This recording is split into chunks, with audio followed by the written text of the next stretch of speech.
नमस्कार दोस्तों, मैं राजेश कुमार। स्वागत है आपके अपने YouTube चैनल शिक्षा संकल्प एकेडमी में। तो आज हम बात करने वाले हैं संस्कृत के तृतीय पाठ आलस कथा के बारे में। आलस कथा विद्यापति द्वारा रचित पुरुष परीक्षा नामक अंश विशेष से लिया गया है। आलस कथा के लेखक कौन है? तो विद्यापति हैं। और लिया कहाँ से गया है? तो पुरुष परीक्षा से लिया गया है। यह कहानी मनुष्य के विभिन्न गुणों को बढ़ाता है और इसके अवगुणों को दूर करने की शिक्षा देती है। विद्यापति मिथिला का लोकप्रिय कवि हैं, अर्थात मिथिला के रहने वाले हैं। नीतिकार आलस के विषय में मानते हैं कि यदि मनुष्य का कोई शत्रु है तो वह है आलस। क्या है? आलस। इसी प्रकार का यह कहानी है। हम इसके कहानी के बारे में जानते हैं। एक वीरेश्वर नाम का मंत्री मिथिला का रहने वाला है, जिसका स्वभाव दान देना और करुणिक। वे हमेशा बुद्धिहीन व्यक्तियों को और गरीब व्यक्तियों को और इसके अलावा आलसी व्यक्तियों को धन, वस्त्र, भोजन देते हैं, क्योंकि उनका सोचना है कि अगर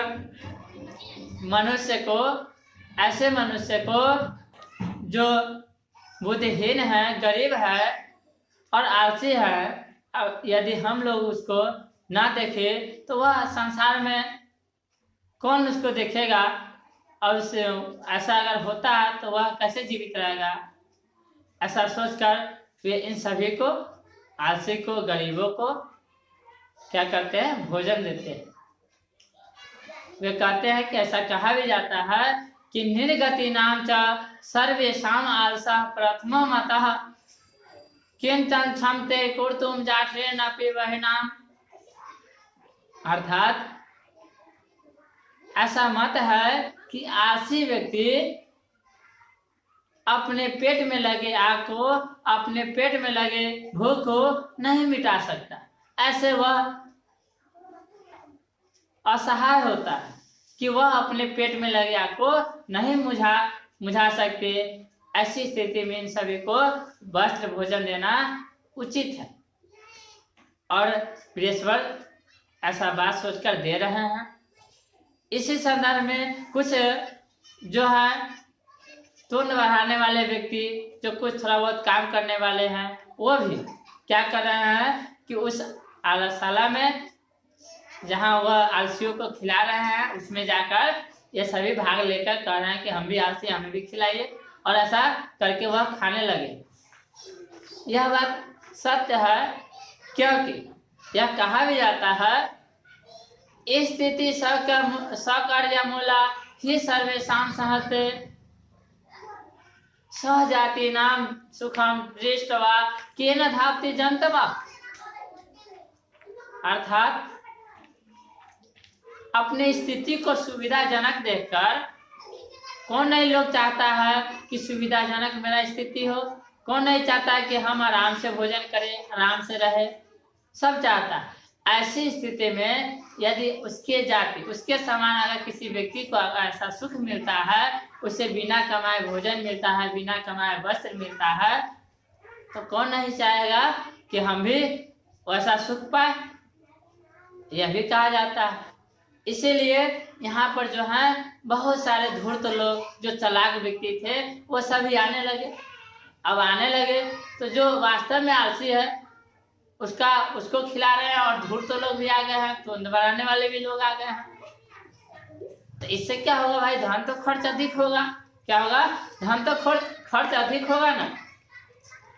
अब जब धन अधिक खर्च होने लगा तो वहाँ का जो तनी योगी पुरुष था, जो विचारक थे, उन्होंने दुख व्यक्त करते हुए कह रहा है कि यहाँ जो स्वामी हैं, वीरेश्वर जी हैं, जो यह बुद्धिहीन व्यक्तियों को, जो काम करने में असमर्थ हैं, आलसी व्यक्तियों के लिए यह देना चाहते हैं। लेकिन यहाँ तो है धूर्त लोग भी हैं, जो भोजन ग्रहण करने लगे। क्या किए? भोजन ग्रहण करने लगे हैं, जिससे अधिक धन खर्च हो रहा है। अगर ऐसी स्थिति रहता है तो क्या करेगा? बहुत बहुत कम दिन में ही सारा मंत्री का क्या होगा, धन खर्च होने लगा। यह हम लोग का दुख का विषय है कि हम लोग के सामने हैं जो धूर्त लोग भी खा रहे हैं भोजन। ऐसा उन्होंने आपस में विचार किया और उन्होंने आपस में इसी संदर्भ में कह रहे हैं कि तो क्या किया जाए। तो एक उनमें बोला कि ऐसा करते हैं, हम लोग आलसियों की परीक्षा ले लेते हैं। तो कैसे परीक्षा लें? तो कह रहे हैं कि चलिए हम लोग आलसी का इस प्रकार परीक्षा लेते हैं ताकि आलसी जो होगा वो बच जाएगा, नहीं तो बच्चे सब भाग जाएगा। तो उन्होंने ऐसा विचार किए करके कहा कि चलिए हम लोग आलाशाला में जितने भी हैं आलसिया उसी घर में हम आग लगा देते हैं। क्या करते हैं, उसी घर में आग लगा देते हैं।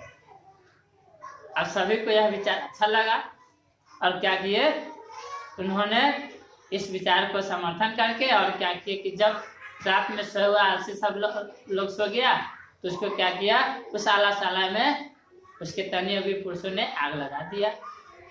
अब आग लगा दिया तब जल रहा है, तो यहाँ पर जितने धूर्त लोग थे, तुंद बढ़ाने वाले लोग थे, सभी देखे और भागना स्टार्ट कर दिए। क्या किए, भागना यहाँ से स्टार्ट कर दिए। अब भागने लगे, सब भाग गए। कुछ उसमें का आलसी भी था जो भागने में असमर्थ था।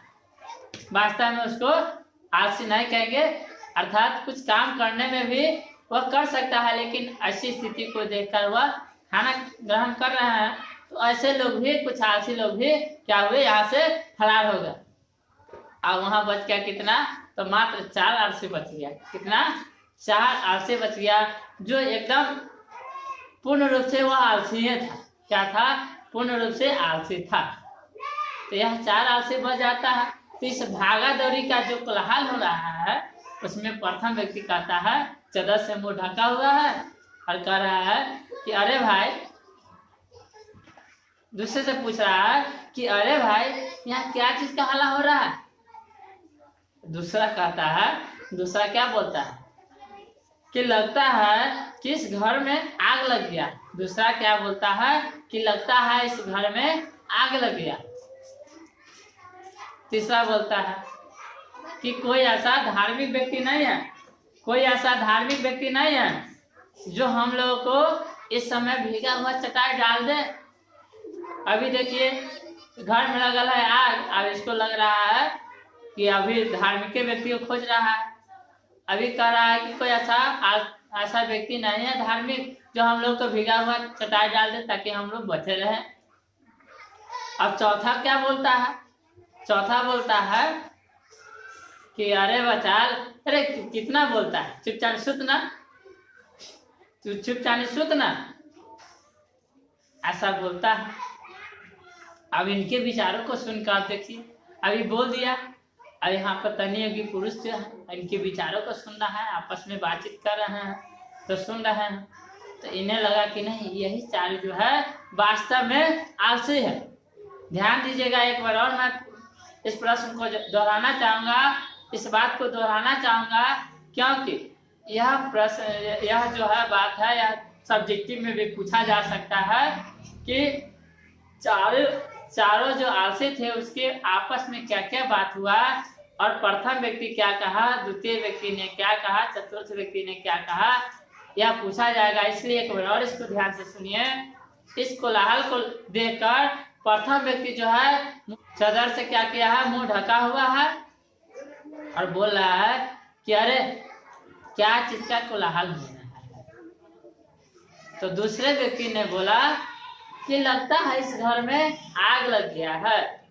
तृतीय व्यक्ति ने कहा कि अरे कोई ऐसा धार्मिक व्यक्ति नहीं है जो इस समय हम लोग को भीगा हुआ चटाई डाल दे।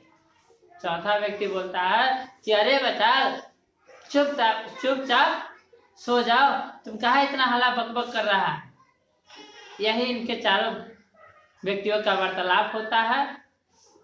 यही सब्जेक्टिव का प्रश्न यही बनेगा, इसलिए इसको आप गौर से सुन लीजिए, एक बार 2 बार सुन लीजिए और प्रयास कीजिए कि इसके लिख ले। अगर 2 नंबर में पूछेगा तो यह पूछ सकता है कि प्रथम व्यक्ति क्या कहा, द्वितीय व्यक्ति ने क्या कहा। यदि 5 नंबर में यह प्रश्न होगा तो चारों व्यक्ति की बातों को लिखना होगा आपको। तो चलिए, तो ऐसी बात सुनकर तनी योगी पुरुषों ने कहा कि यह तो मर जाएगा जैसा बात कर रहे हैं आपस में।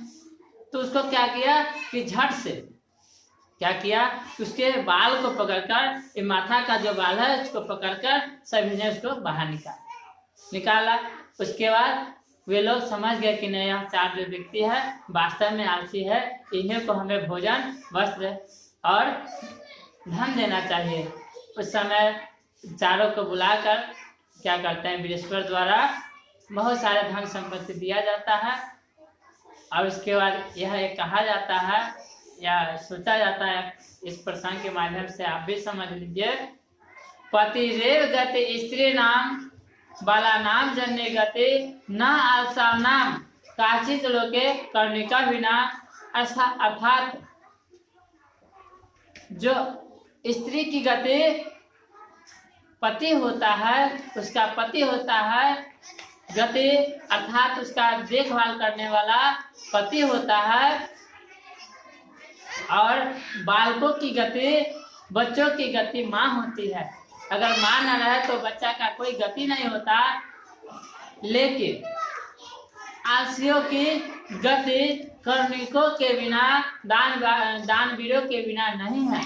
संसार में आलसियों की गति कौन है, तो कर्णिक और दानवीर है, जो दान देते हैं, यही इनकी गति है। संसार में अगर एक गति है, यही आलसियों की गति है। कौन, तो दानवीर और कर्णिक।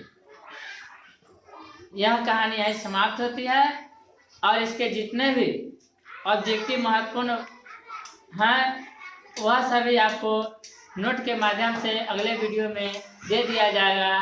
क्योंकि बोर्ड पर साफ से फोटो ना आने के कारण मैं आपको जितने भी ऑब्जेक्टिव प्रश्न है मैं आपको इस बोर्ड पर नहीं लिख पा रहा हूँ। इसलिए दोस्तों फिर मिलेंगे अगले वीडियो के साथ। अगर आपको यह वीडियो पसंद आई हो तो लाइक, शेयर और सब्सक्राइब करना ना भूलें।